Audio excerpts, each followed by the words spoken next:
Hello बच्चों, आप सभी का स्वागत है मेरे यूट्यूब चैनल कंबोज सर पर। तो इस वीडियो में देखेंगे हम क्लास 10th का सब्जेक्ट संस्कृत और अर्धवार्षिक पेपर जो कि आपके अभी हाल ही में जल्द होने वाले हैं। तो उसमें जो आपके मोस्ट इम्पॉर्टेंट क्वेश्चन या फिर ग्रामर या फिर अनसीन पैसेज जो भी आपके मोस्ट इम्पॉर्टेंट बनते हैं वो सारे इस वीडियो में आपको देखने को मिलेंगे। और ये जो पेपर आप देख रहे हैं ये एक सैम्पल पेपर है, ठीक है। और मैं आपको गारंटी देता हूँ कि इस पेपर में से आपका 80-90% क्वेश्चन रिपीट होने ही होने हैं। तो आप जितने क्वेश्चन इसमें देखेंगे सभी को आपने अच्छे से प्रिपेयर कर लेना है, ठीक है। लास्ट ईयर मैंने बोर्ड एग्ज़ाम की फाइनल एग्ज़ाम जो हुआ था उसकी भी प्रिपरेशन कराई थी। सभी बच्चों का रिस्पांस बहुत अच्छा रहा, मतलब सभी बच्चों ने लगभग कमेंट किया कि सर आपका बताया हुआ लगभग 80-90% आया एग्ज़ाम में। चाहे तो आप पिछली पुरानी वीडियो देख सकते हैं, ठीक है।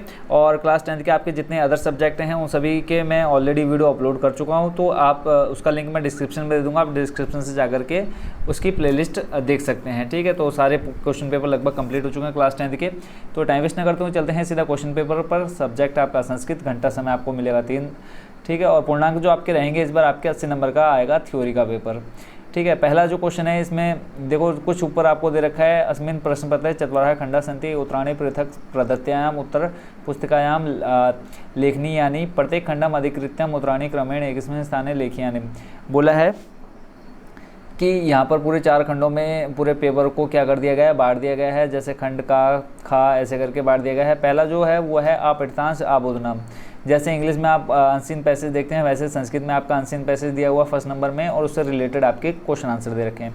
तो वीडियो रोक करके आप इस पूरे पैराग्राफ को पढ़ सकते हैं, उसके बाद इसका आंसर आपको इसी पैराग्राफ में मिल जाएगा, ठीक है। तो पहले आपको एक पद में उत्तर देना है, यानी एक शब्द या एक वाक्य में एक शब्द में उत्तर देना है। दूसरा वाला जो 12 नंबर आप देख रहे हैं उसमें आपको पूरे वाक्य में उत्तर देना है। और खंड साहब में आपसे थोड़ा ग्रामर के बारे में पूछेगा इसी अनसीन पैसेज से रिलेटेड, तो आपने इसको देख लेना है। क्वेश्चन नंबर 2 की तरफ चलते हैं। इसमें भी आपको अधोलिखित गद्यांश पठित्वा यहाँ पे यानी कहा है कि नीचे जो ये आपको गद्यांश दिख रहा है इसको पढ़ करके आपने आंसर देने हैं। इसमें भी सेम आपको दे रखा है। पहला वाला देखो एक पद में उत्तर देना है, फिर पूरे वाक्य में उत्तर देना है, फिर निर्देशानुसार उत्तर देना है। जैसे यहाँ पे क्रियापद का क्रियापद से कर्ता का यानी कर्ता बताना है आपको, फिर उसके बाद विशेषण बताना है आपने, तो ये 2 नंबर के। और इसके बाद 2 नंबर जो आप देख रहे हैं इसमें कहा इस गद्यांश का उपयुक्त शीर्षक आपने लिखना है। तो खंड आ जो था उसमें आपका क्या था, अपठित मतलब अनसीन पैसेज थे। खंड खा में जो आपका है वो रचनात्मक लेखना में, यानी ये आपका रचना करने वाला है।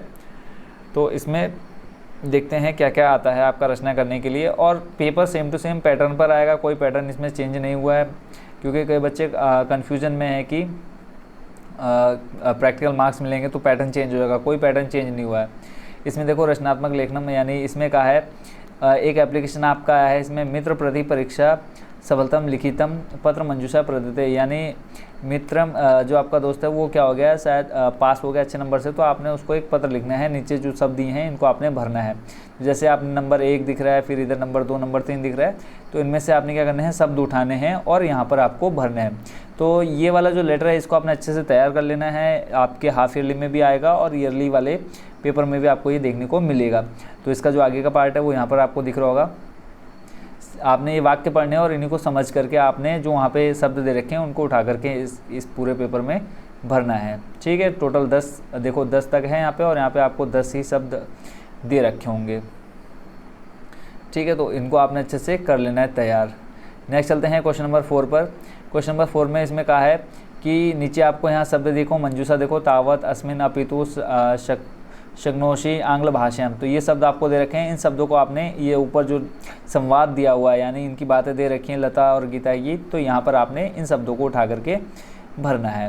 क्वेश्चन नंबर 5 है, यहाँ पर भी आपको मंजूषा दे रखी है और मम विद्यालय के बारे में आपने 5 वाक्य बनाने हैं संस्कृत में। किस पर, मेरे विद्यालय, यानी आपके जो विद्यालय है मेरा विद्यालय पर आपने 5 वाक्य संस्कृत में बनाने हैं। और उसी इन जो नीचे आपको शब्द दिए हुए हैं यहाँ पर मंजूषा दी हुई है, तो इन शब्दों में से ही आपने क्या बनाने हैं, 5 जो वाक्य बनाओगे इन शब्दों का इस्तेमाल करके आपने बनाने हैं।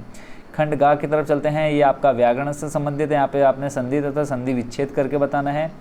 तो पश्य प्लस इदम, उसके बाद षट प्लस आनंद, शटानन हो जाएगा, ये हो जाएगा पश्चिम हो जाएगा, फिर अतीप यहाँ पे पावनम, पौधन अनम हो जाएगा, इसकी जो संधि हो जाएगी संधि विच्छेद।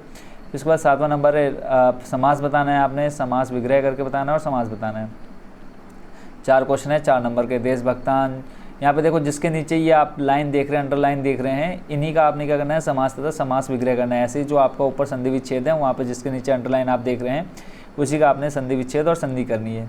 ठीक हो गया। तो यहाँ पे आपको 4 समास से रिलेटेड क्वेश्चन दे रखे हैं। तो समास ये सब मैं संस्कृत का ग्रामर अलग से सारी वीडियो ऑलरेडी दे चुका हूँ आप लोगों को। तो अगर आपको वीडियो ना मिले तो कमेंट बॉक्स में बता देना, मैं आपको उसका लिंक अलग से दे दूँगा।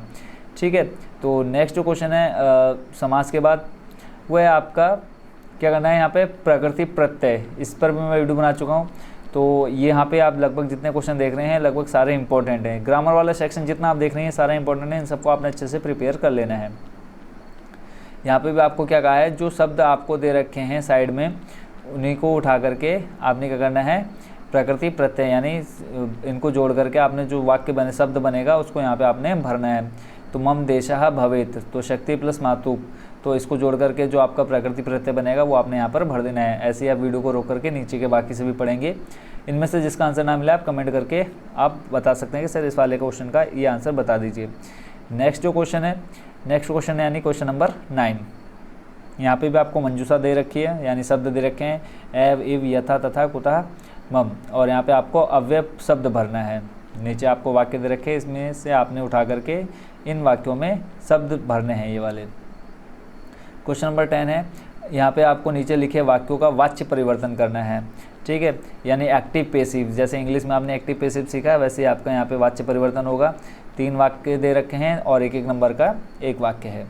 क्वेश्चन नंबर 11 है, घड़ी से रिलेटेड है। यहाँ पे आपको समय जो दे रखा है वो आपने संस्कृत में बताना है।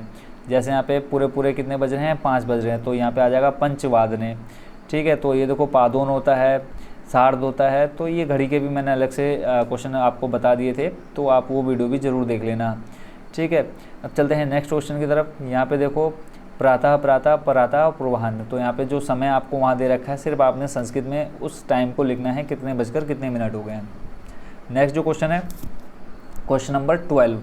क्वेश्चन नंबर 12 में यहाँ पे आपको कहा है संख्यावाचक, यानी आपको जो ये ब्रैकेट में संख्या दे रखी है 4 और यहाँ पे 18 दे रखा है, तो इन शब्दों को आपने, इन गिनती को आपने संस्कृत में लिखना है यहीं पर रिक्त स्थान में। क्वेश्चन नंबर 13 है, यहाँ पे आपको नीचे 4 वाक्य दे रखे हैं, इनको आपने, जिनके नीचे अंडरलाइन है, आपने उनको सिर्फ क्या करना है, शुद्ध रूप में लिखना है। जैसे यहाँ पे हिमालयन आ गया है, तो हिमालयन का शुद्ध रूप क्या हो जाएगा इस वाक्य के लिए, तो वो आपने यहाँ पे सही करके लिखना है। इस पर भी मैं वीडियो ऑलरेडी बना चुका हूँ इसके सॉल्यूशन पर। नेक्स्ट चलते हैं घ नंबर पर। अब जो यहाँ से स्टार्ट हो रहे हैं ये सारे क्वेश्चन कैसे हैं, आपके जो आपके चैप्टर हैं यानी पार्ट है, स्टोरी वाले पार्ट हैं, तो उन्हीं में से आपके क्वेश्चन आ रखे हैं। तो यहाँ पे पहला जो 40 नंबर है, यहाँ पे आपको एक गद्यांश दे रखा है, इसी से रिलेटेड आपके यहाँ पे क्वेश्चन आंसर पूछे हुए हैं, तो इन क्वेश्चन आंसर को आपने अच्छे से याद कर लेना है। Next question, question number 15। Question number 15 में बच्चों आपको एक कविता दे रखी है, श्लोक दे रखी है, श्लोक दिया है और श्लोक से ही रिलेटेड आपके क्वेश्चन पूछे गए हैं। आवास और सारे मतलब मिलाकर के टोटल 5 नंबर का क्वेश्चन है। तो जितने भी श्लोक आपके हैं बुक में, उन सबको आपने अच्छे से तैयार कर लेना है, याद कर लेना है।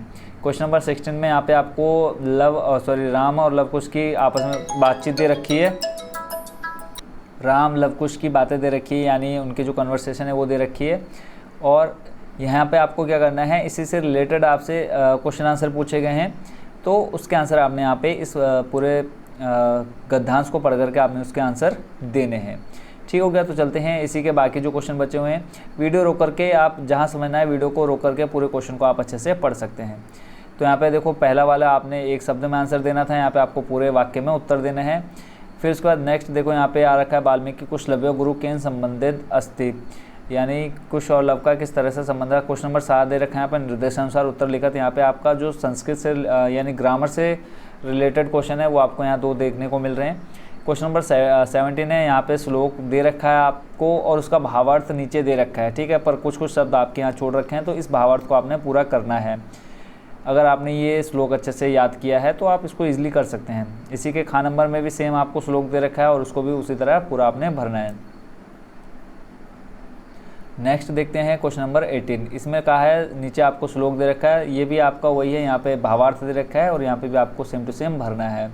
तो ये जो श्लोक वाले क्वेश्चन है, इन चारों को अगर आप देख लेंगे तो बिंदास आपके जो ये क्वेश्चन है कर सकते हैं और 100% आपका ईयरली एग्जाम में भी ये सारे जो हैं चारों के चारों मोस्ट इंपॉर्टेंट है। इन चारों को अगर आप तैयार कर लेंगे तो फाइनल एग्जाम में भी आपको बहुत फ़ायदा मिल जाएगा इनसे। क्वेश्चन नंबर 19 है, यहाँ पे आपको जिनके नीचे अंडरलाइन है उन शब्दों को उठा करके आपने क्या करना है, प्रश्न निर्माण करने हैं, यानी प्रश्न बनाने हैं संस्कृत में। क्वेश्चन नंबर 20 है, इसमें कहा है यहाँ पे आपको एक स्टोरी दे रखी है। अगर आप संस्कृत के जितने चैप्टर आपको दे रखे हैं आपकी बुक में, अगर आप सभी को अच्छे से पढ़ लेते हैं और स्टोरी हिंदी में याद कर लेते हो तो ये 4 नंबर आपके फ्री में मिल जाएंगे। आपको सिर्फ क्या करना है, उस कहानी को एक कहानी के रूप में सेट करना है। यहाँ पे जो वाक्य हैं वो आगे, यानी कहानी अगर आप जैसे बोले कि एक जंगल था, जंगल में राजा रहता था, फिर उसके सैनिक और उसको क्या कर रहे थे, उसके साथ रहते, तो यानी यहाँ पे वाक्य दे देगा कि सैनिक जंगल में रहते थे, राजा भी जंगल में रहता था, एक जंगल था, तो वाक्य आगे पीछे हैं, तो उनको आपने क्या करना है, कहानी के रूप में सेट करना है। क्वेश्चन नंबर 21 है, संस्कृतेन वाक्य प्रयोग कुरत। यहाँ पे आपको 3 क्या दे रखे हैं, शब्द दे रखे हैं, इनका संस्कृत में वाक्य प्रयोग करना है। तो वाक्य प्रयोग वाली मैंने अलग से वीडियो बना रखी है, तो आप सर्च कर सकते हैं कंबोसर संस्कृत वीडियो, ठीक है। तो आपको सारी वीडियो देखने को मिल जाएंगी संस्कृत वाली, बाकी मैं प्लेलिस्ट आपको डिस्क्रिप्शन में दे दूँगा। और इसके साथ आपका जो संस्कृत का पेपर था वो भी सॉल्व हो चुका है, बस आपने क्या करना है, इस पूरे क्वेश्चन पेपर को अच्छे से तैयार कर लेना है। बाकी सब्जेक्ट जितने भी आपके हैं क्लास 10 में, सभी पेपर के मोस्ट इंपॉर्टेंट क्वेश्चन मैं आपको बता चुका हूँ। सभी क्वेश्चन पेपर आपको इस वीडियो के डिस्क्रिप्शन में देखने को मिल जाएंगे। तो थैंक यू सो मच आप सभी का, और आपको बेस्ट ऑफ लक। अच्छे से तैयारी कीजिए। जहाँ भी आपको प्रॉब्लम आएगी एक प्यारा सा कमेंट डाल देना कि सर इस क्वेश्चन का सॉल्यूशन या इस पेपर का सॉल्यूशन दे दीजिए, तो मैं आपको तुरंत आपको उस पेपर का सॉल्यूशन दे दूँगा।